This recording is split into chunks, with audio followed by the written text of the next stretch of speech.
एक समय की बात है जब एक गांव में एक छोटा सा परिवार रहता था।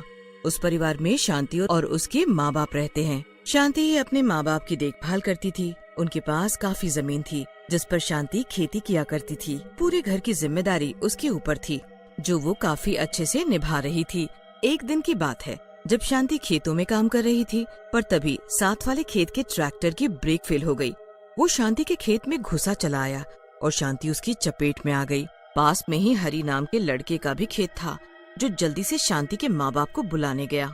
हे भगवान, ये क्या हो गया? शांति के बाबूजी जल्दी से खेत में जाते हैं तो वहाँ शांति मरी पड़ी होती है। उसके माँ बाप फूट फूट कर रोने लगते हैं। हाय हाय मेरी बच्ची, भगवान ने एक ही औलाद तो दी, वो भी हमसे छीन ली। हाय भगवान।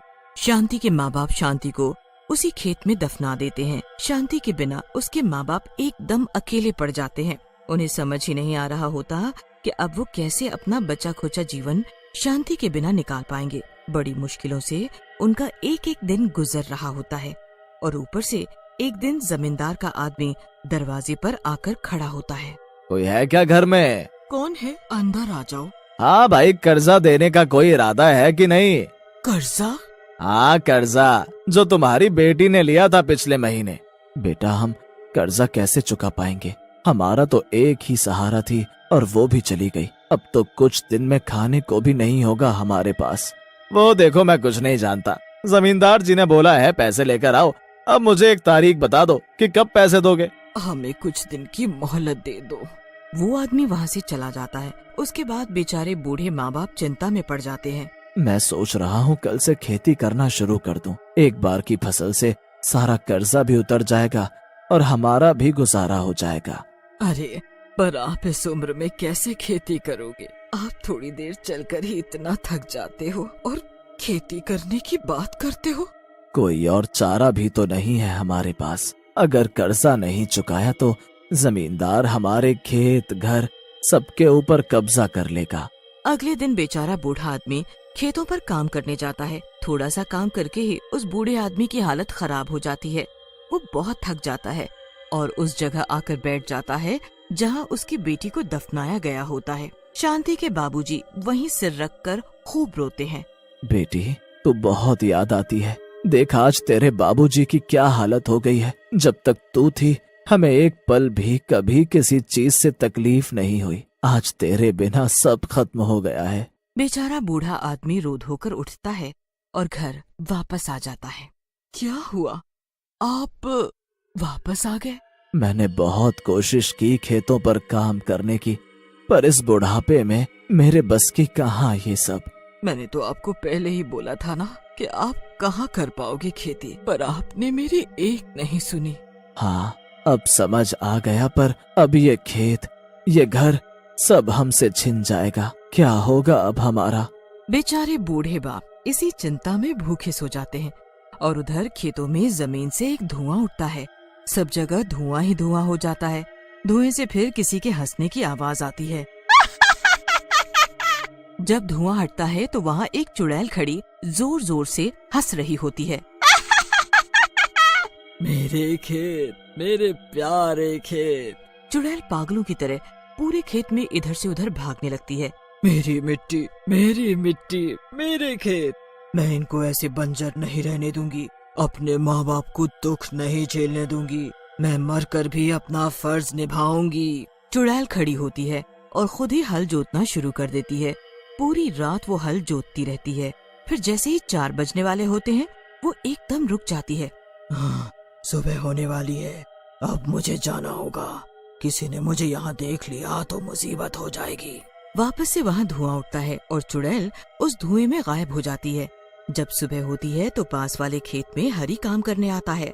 खेत को आधा जुता हुआ देख वो बड़ा हैरान होता है।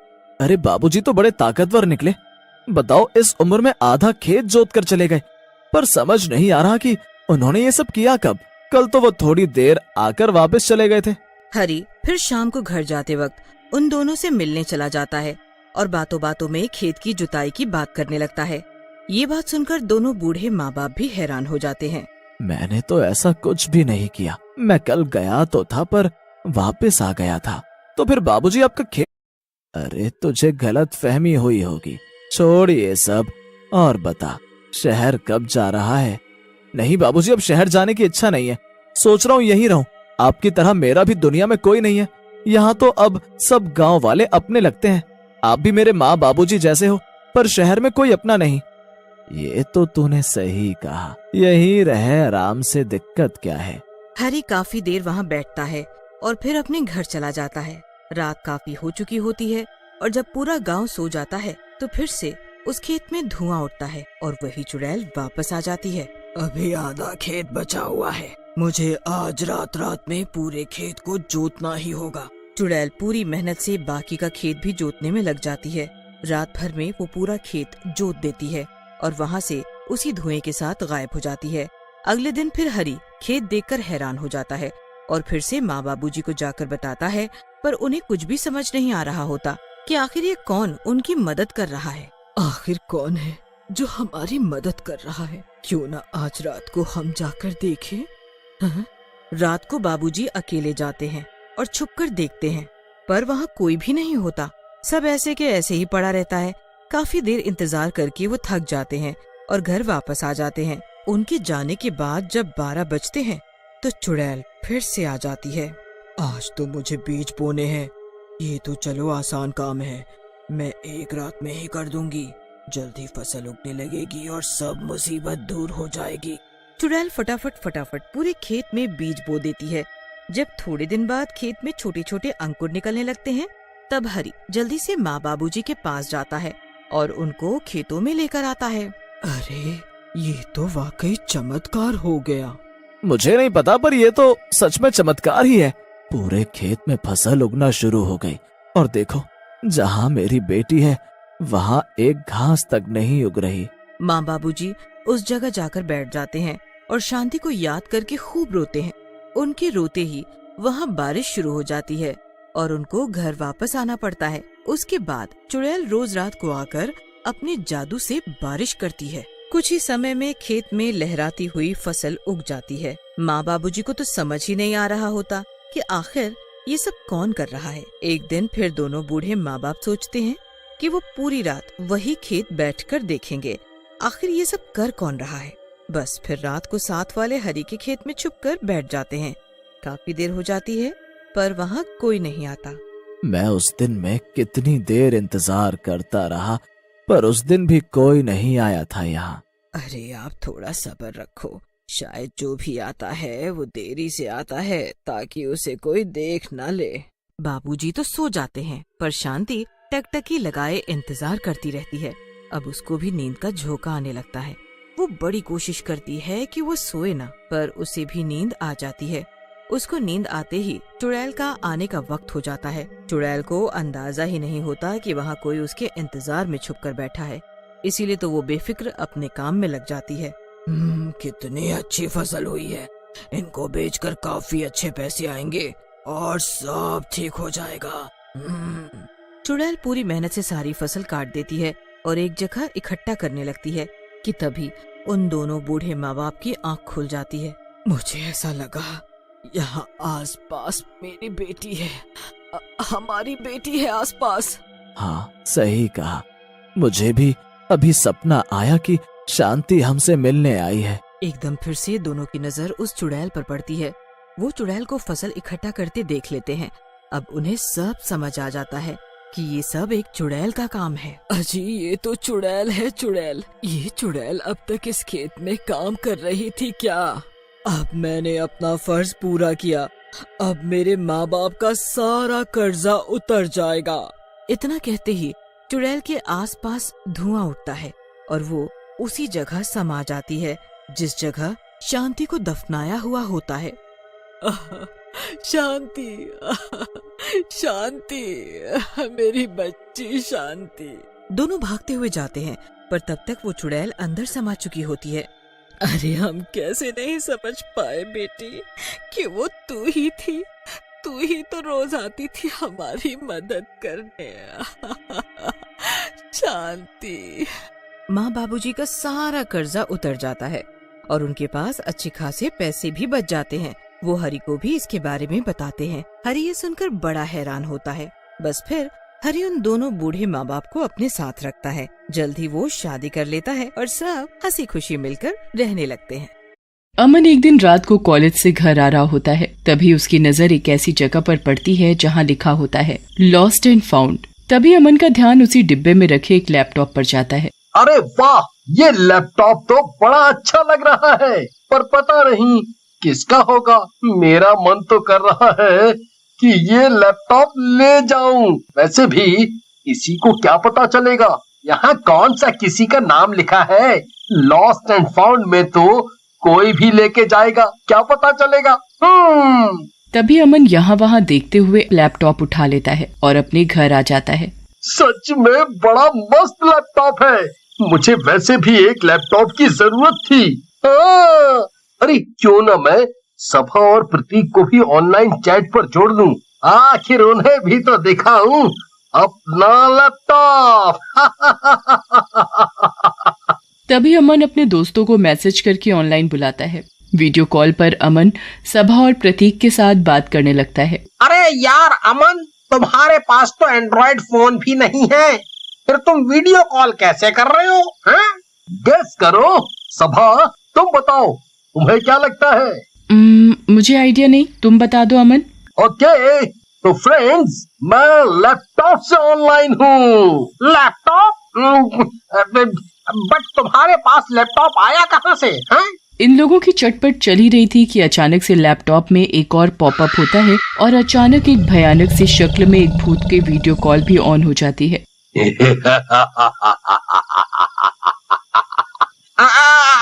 अरे ये कौन है? हम तो सिर्फ 3 ही लोग कॉल पे थे ना। ये चौथा विंडो किसका है? इतनी डरावनी शक्ल है यार। चुपचाप बताओ, हमारे अलावा और किसे बोला ऐसे मेकअप करके डराने को? गाइस, मैंने कोई प्रैंक प्लान नहीं किया है। मुझे नहीं पता ये कौन है। मुझे तो बहुत डर लग रहा है उसकी शक्ल देख के। देखो, पूरे चेहरे पे खून ही खून लगा हुआ है। कौन हो तुम? और तुम्हें हमारा नंबर कैसे मिला? तुमने हमें वीडियो कॉल में ज्वाइन कैसे किया?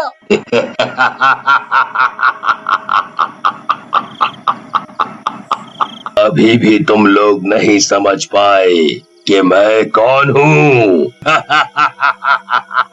गाइस, मुझे ये मजाक बिल्कुल पसंद नहीं आ रहा है। मैं ऑफलाइन जा रही हूँ, बाय। इतना कहने की देर थी कि अचानक ही सभा के लैपटॉप की विंडो फ्लिकर करने लगती है। वे लोग यहाँ सभा को सब्र बंधा रहे थे और तभी अचानक सभा की कॉल प्ले होती है और जो नजारा प्रतीक और अमन देखते हैं वो दंग रह जाते हैं।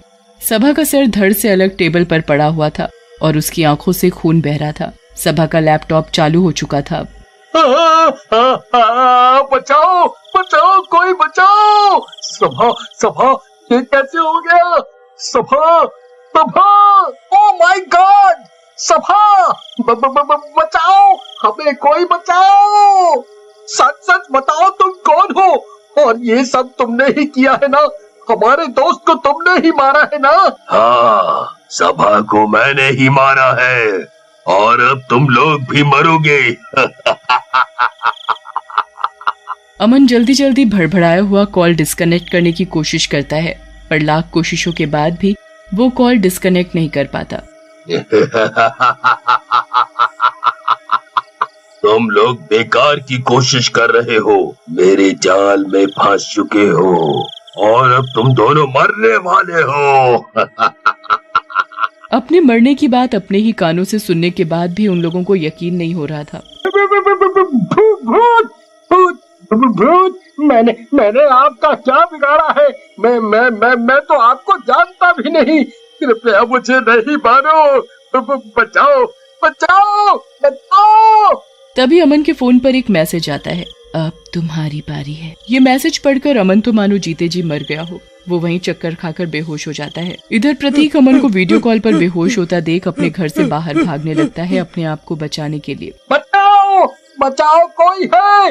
मुझे इस भूत से बचाओ, कोई मुझे बचाओ। प्रतीक आशा की किरण जगाते हुए गाड़ी को रोकने लगता है। प्रतीक रोड के बीचों बीच गाड़ी को दोनों हाथ दिखाते हुए रोकता है। गाड़ी अचानक प्रतीक के बिल्कुल सामने आकर अचानक रुक जाती है, पर गाड़ी का शीशा नीचे नहीं होता। प्रतीक गाड़ी का आगे का शीशा बचाते हुए, अरे खोलो, गेट खोलो, मुझे बचा लो, मेरे पीछे एक भूत पड़ा हुआ है, वो मुझे जान से मार देगा, प्लीज मुझे बचा लो, मुझे बचा लो। तभी गाड़ी का पीछे वाला लॉक खुलता है और प्रतीक दरवाजा खोलकर अंदर बैठ जाता है और गाड़ी वाले को तेज गाड़ी भगाने को कहता है। गाड़ी वाला तेज तेज गाड़ी भगाने लगता है, पर वो गाड़ी को एक जंगल की तरफ मोड़ लेता है। ये देखकर प्रतीक कुछ समझ नहीं पाता। अरे भैया, ये आप गाड़ी कहाँ ले जा रहे हो? चुपचाप बैठा रह, मैं बिल्कुल सही जगह ले जा रहा हूँ तुझे।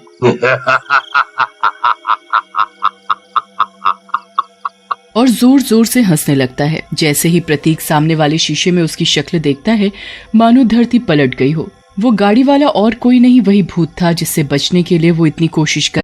मैंने तुम्हारा क्या बिगाड़ा है? मुझे क्यों मारना चाहते हो? मैं अभी नहीं मरना चाहता, मुझे जाने दो, छोड़ दो, मुझे छोड़ दो। तभी भूत एकाएक जंगल में बने एक वीरान खंडहर के आगे गाड़ी रोकता है और प्रतीक को बालों से पकड़कर वहां अंदर ले आता है। भूत प्रतीक को एक कुर्सी से रस्सी में बांध देता है। अपनी मौत को प्रतीक ने आज पहली बार इतनी करीब से देखा था। वो डर के मारे चक्कर खाकर बेहोश हो जाता है। कुछ देर बाद जब प्रतीक की आंख खुलती है तो वो आसपास देखता है। कुछ दूरी पर उसे टेबल पर बैठे दो भूत नजर आते हैं जो मांस खा रहे होते हैं। उनका शरीर नीला था और आंखें लाल, पूरा मुंह खून से सना हुआ और आंखों से खून की धारा बह रही थी। और उन दोनों के हाथों में कांच का ग्लास होता है जिसमें लाल रंग का शरबत जैसा प्रतीक को नजर आता है। अरे बाप, ये मैं कहाँ फंस गया हूँ? मैं अपने आप को कैसे बचाऊं? किसी को तो पता भी नहीं है कि मैं यहाँ बंधा हुआ हूँ। कोई मुझे कैसे ढूंढेगा? मेरी मौत तो आज तय है, तय। किसी को गलती से भी ख्याल नहीं आएगा कि मैं जंगल के इस खंडहर के अंदर होऊंगा। तभी प्रतीक अपने आप को कमजोर महसूस करने लगता है। तभी उसका ध्यान अपने बाजू पर लगी सुई पर जाता है जिसमें से उसके शरीर का खून एक नली के द्वारा एक जग में भर रहा था। प्रतीक डर जाता है। अरे ये लोग मेरा खून क्यों निकाल रहे हैं? तभी प्रतीक दोबारा उन भूतों के ग्लास की तरफ देखता है। Oh my God! अब समझ आया कि ये लोग मेरा ही खून पी रहे हैं, ना कि लाल शरबत। प्रतीक का दिमाग काम नहीं कर रहा होता है कि वो अपने आप को कैसे बचाए इन भूतिया दरिंदों से। कुछ सोच प्रतीक, कुछ सोच, वरना भगवान के पास जाके क्या मुंह दिखाएगा कि मरने से पहले आखिरी कोशिश भी नहीं की और हार मान ली। अरे कुछ तो सोच, कुछ तो सोच।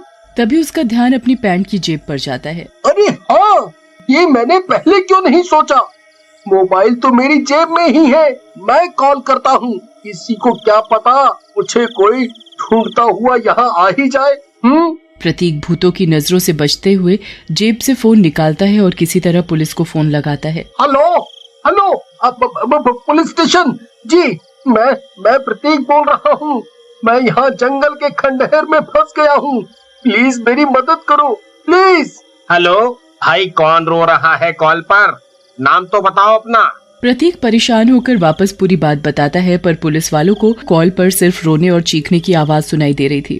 क्या हुआ हवलदार, किसका फोन है इतनी रात में? सर पता नहीं, बस रोने की आवाजें आ रही हैं। इधर प्रतीक को जो आखिरी उम्मीद की किरण मिली थी वो भी खत्म हो गई थी। अब बेचारा लाचार अपनी आंखों से अपनी दर्दनाक मौत का खेल देख रहा था। इतने में इधर अमन को होश आता है। अमन देखता है कि प्रतीक की कॉल अभी तक चल रही थी पर ब्लैंक थी। अमन के कई आवाजें देने पर भी प्रतीक का कोई जवाब ना पाकर अमन बेचैन होने लगता है। वो देखता है कि इस भूत की स्क्रीन पर उसे वही खंडहर नजर आता है, पर सब धुंधला धुंधला था।